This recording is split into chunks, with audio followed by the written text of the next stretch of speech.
महाभारत के 17वें दिन का युद्ध समाप्त हो गया था। अर्जुन के हाथों कर्ण वीर गति को प्राप्त हो गए थे। अपने प्रिय मित्र कर्ण की मृत्यु का समाचार सुनकर दुर्योधन टूट गया था। कर्ण की मृत्यु पर विलाप करता हुआ दुर्योधन रणभूमि की पावन धरती पर बाणों की शैया पर लेटे गंगा पुत्र भीष्म के पास पहुंचा। दुर्योधन भीष्म के पैरों को पकड़कर रोने लगा और बोला, प्रणाम पितामह। दुर्योधन को यूं विलाप करता देखकर भीष्म बोले, मेरे सिरहाने आओ पुत्र।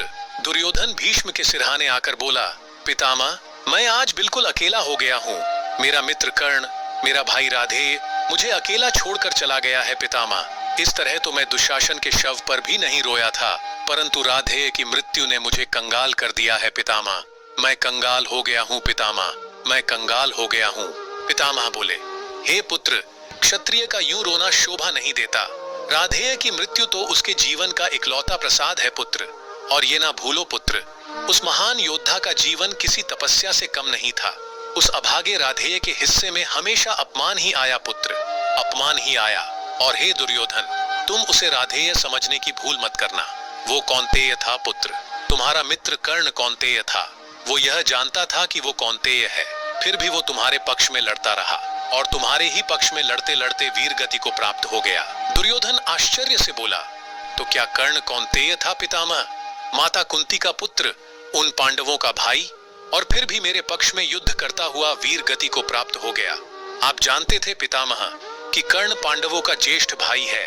पितामह बोले, हाँ पुत्र, तुम्हारे राधेय का संपूर्ण सत्य यही है कि वो कौन्तेय था।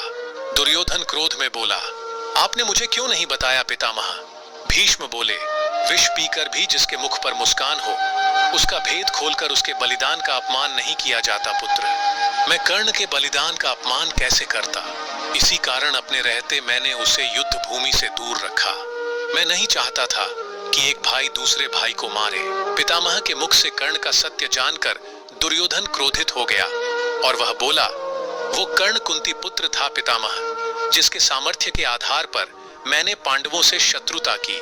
वो मेरे शत्रुओं का ज्येष्ठ भाई था और उसे इस सत्य का ज्ञान भी था।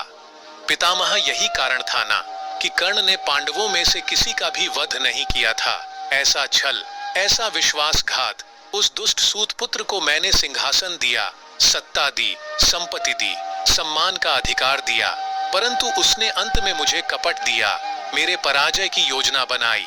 वो मेरे ही पक्ष में खड़ा होकर मुझे ही हराने की योजना बनाता रहा।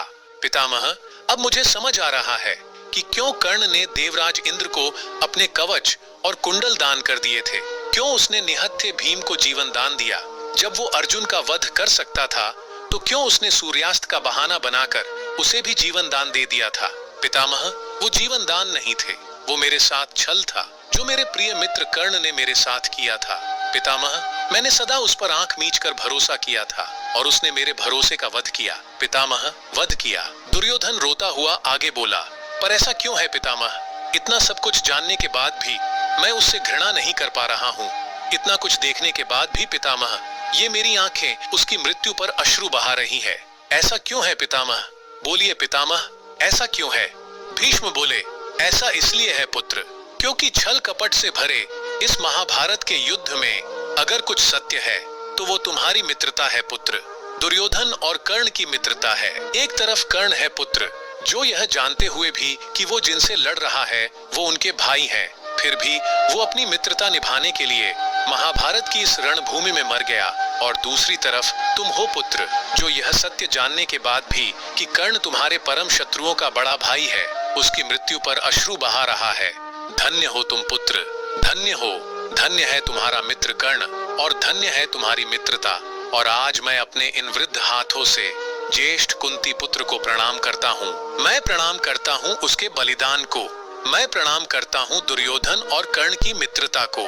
हे पुत्र, आने वाला इतिहास दुर्योधन और कर्ण की मित्रता को सदैव आदर के साथ स्मरण करेगा। दुर्योधन विलाप करते हुए भीष्म पितामह के चरणों को स्पर्श करके अपने शिविर लौट जाते हैं। ये छोटा सा प्रसंग हमें बहुत कुछ सिखाता है। ये प्रसंग हमें सिखाता है कि विपत्ति के समय जो हाथ पकड़कर साथ खड़ा रहे वही सच्चा मित्र होता है। कुरुवंश की उस रंगशाला में जब कर्ण को सभी ने अस्वीकार कर दिया था, उस वक्त सिर्फ दुर्योधन ही वही मित्र था जो तब उसके साथ खड़ा था जब सभी ने उसे अस्वीकार कर दिया था। वो दुर्योधन ही था जिसने कर्ण को ये जाने बिना कि वो किस समाज से है, किस कुल से है और किस जात से है, उसे स्वीकार किया था। इतना ही नहीं, कर्ण को दुर्योधन ने हमेशा अपनी बराबरी में बैठाया और उसे अंग देश का राजा भी बनाया। वही कर्ण ने भी अपनी दोस्ती का फर्ज निभाते हुए दुर्योधन के लिए महाभारत की उस रणभूमि में अपने प्राणों का बलिदान दिया। तो दोस्तों, ये थी आज की वीडियो।